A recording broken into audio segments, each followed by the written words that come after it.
Now, what's the first thing that comes to mind when you're here at 1540 Jacqueline's, this big whopping maple tree?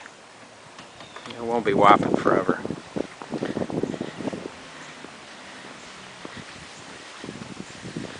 This is a visitor's pickup truck. Here's the approach.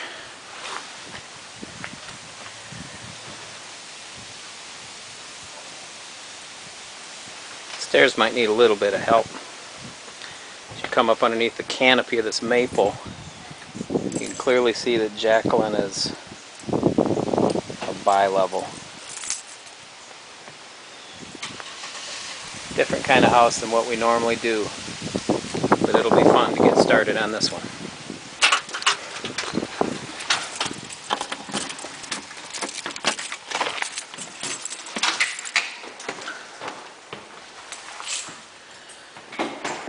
Come inside, you're greeted with parquet floors, which look a lot better on film than they do in real life. Standard bi-level approach though. You enter halfway into the house, right?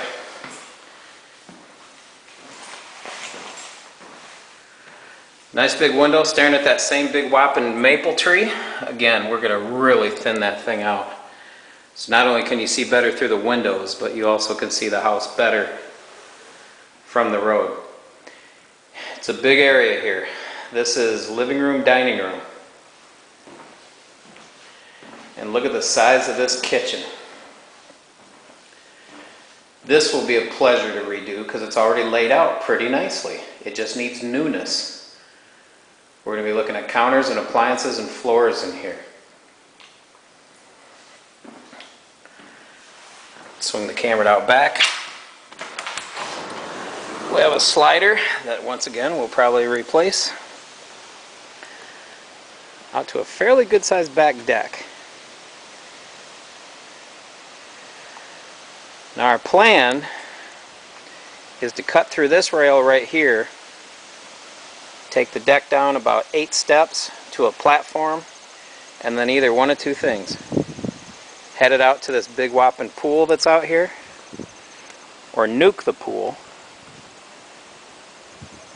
and just have that as an access out to this backyard. We're all fenced in. Let me say this. This is a great neighborhood. I'm not trying to say anything against any of the houses we've done before. But we've never been in a neighborhood this nice. So, this one's going to be a pleasure. You see maybe an interesting form, I don't know if you can pick that up on the ceilings. We're going to try to retain some of that. There's a interesting sort of trim thing too, notice going around. It just gives this house a little bit of identity. This is sort of spiral trim that's creating some shapes on the walls.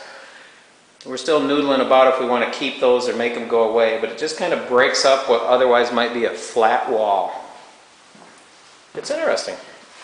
Doors, I'm a big fan of replacing all the doors, so I wouldn't get too comfortable looking at these. Blasted out bathroom. This house was winterized too late.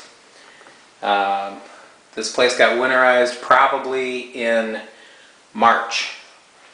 And that was after we had the those Michigan people know that we had a brutally cold winter. So, as you can see here, this is what most of the parquet is like in the master bedroom. The floor is shattered. This will be very easy to patch. Terrifies the daylights out of anyone else that's looking at this house. That's why we're able to get it at the price that we did.